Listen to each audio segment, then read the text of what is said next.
Hello, কি ব্যাপার একলা বসে আছো? চলো, তোমাকে নিয়ে আজকে বাইরে ঘুরতে যাব। কেন? কেন মানে কি, সারাক্ষণ বাড়ির ভিতরে আর ছাদের মধ্যে থাকলে হবে?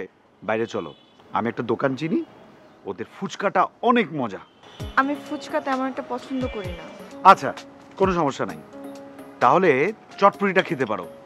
ওরা একটা স্পেশাল চটপটি বানায় বোম্বাই মরিচ দিয়ে, মানে মুখে দিলে একটা আমেজিং ঝাল লাগে, বুঝছো? আমি মাঝে মাঝে গিয়ে কিন্তু খাই। চলো। সরি, চটপটি ফুচকা কোনোটাই আমার সেরকম পছন্দ না। কি বলে এই মেয়ে? আমি লাইফে ফার্স্ট টাইম শুনলাম যে কোনো মেয়ে বলছে যে তার চটপটি ফুচকা ভালো লাগে না। আশ্চর্য। আচ্ছা, কোনো ব্যাপার না, এমনি চলো দুজন মিলে হেঁটে আসি।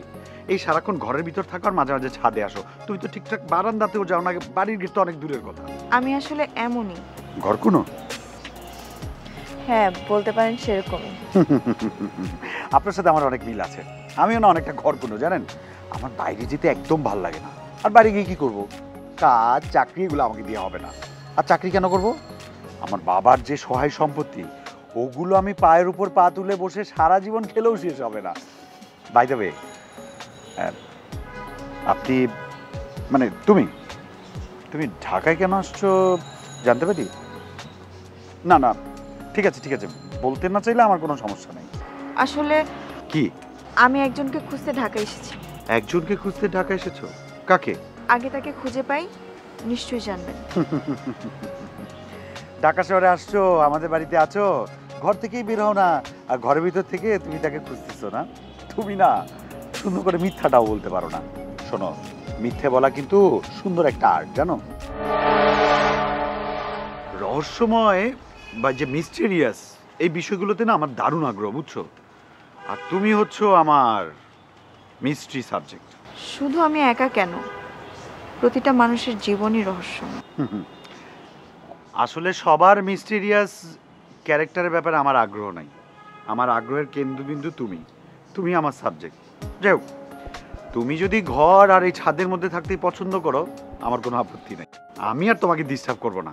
তবে তোমার যদি কোনো কিছু প্রয়োজন হয় আমাকে বলতে পারো, আমি এনে দিতে পারবো। আমার আপাতত কোনো কিছুর দরকার নেই, দরকার হলে জানাবো। ঠিক আছে, আমি তাহলে আসি। তোমার এই ছাদ ভ্রমণ তুমি এনজয় করো। হ্যাঁ, আমি যাই, টাটা। মিস করলা কিন্তু ফুচকা।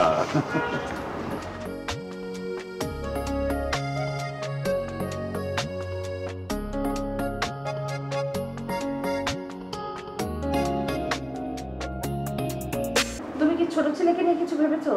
কে আসিফ? হ্যাঁ। কেন, ও আবার কি করবে? আশ্চর্য, তোমার কি কিছুই চোখে পড়ে না? ও তো পড়াশোনা শেষ করে গাধার মতো বাসায় বসে আছে।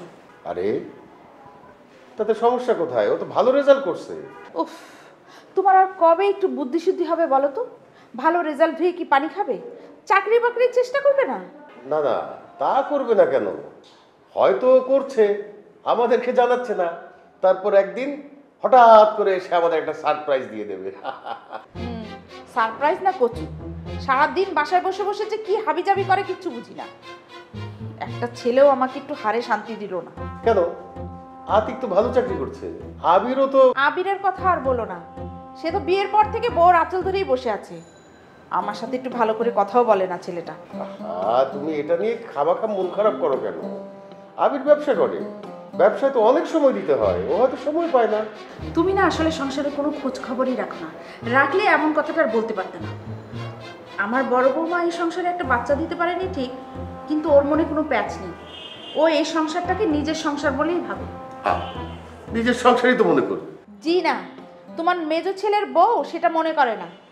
সে 3 বেলা নিয়ম করে তোমার ছেলের কান ভাঙানি দেয়, আমি সবই জানি। কান ভাঙানি দেয় মানে? লামিয়া এ বাড়িতে থাকতে চায় না, সে চায় ফ্ল্যাট কিনে আলাদা হয়ে যেতে।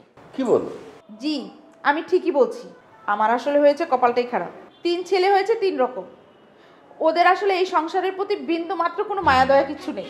থাকবে না, এগুলো নিয়ে মন খারাপ করো না। ওরা তো যথেষ্ট বড় হয়েছে, এখন ওরা নিজেরা নিজেদের কথাই ভাববে, এটাই তো স্বাভাবিক। আর আমরা আর কয়দিন চিন্তা করা আমি ছেড়েও দিয়েছি। এখন শুধু ছোটটার একটু গতি করতে পারলেই হয়, তাহলে আমি নির্ভর হতে পারি। ঠিক আছে, তুমি অত চিন্তা করো না। আমি আসিফের সাথে কথা বলবো, দেখি কোথাও চাকরি বাকরির চেষ্টা করছে কিনা। আর যদি না হয় তাহলে আমি না হয় দেখি।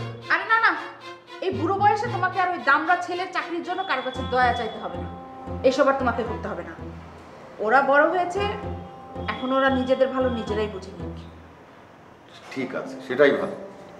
দেখো কিছু একটা হয়ে যাবে, তুমি এত টেনশন করে দাও তো। তুমি একটু আসিফকে ডেকে দাও, আমি তোর সাথে কথা বলবো। ঠিক আছে, আমি দেখে দিচ্ছি।